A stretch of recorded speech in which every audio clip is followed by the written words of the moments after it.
আসসালামুয়ালাইকুম। আমি একটি কবিতা আবৃত্তি করব। কবিতার নাম হচ্ছে বিষম চিন্তা।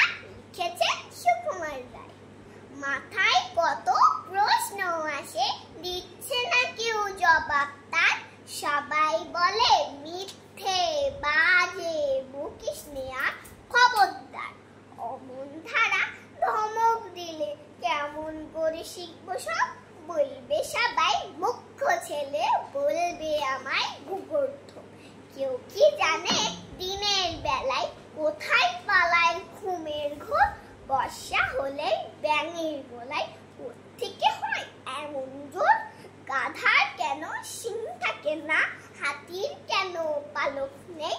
গরম তেলে ফোড়ন দিলে লাফায় কেন তাঁতিটি। সোডার বোতল খুললে কেন ফসফসিয়ে ডাক করে। কেমন করে লাগবে টিকি মাথায় যাদের টাক করে। ভূত যদি না থাকবে তবে কোত্থেকে হয় ভূতের ভয়। মাথায় যাদের গোল বেঁধেছে তাদের কেন পাগল কয়। কতই ভাবে এসব কথা, জবাব দেওয়ার মানুষ কয় বয়স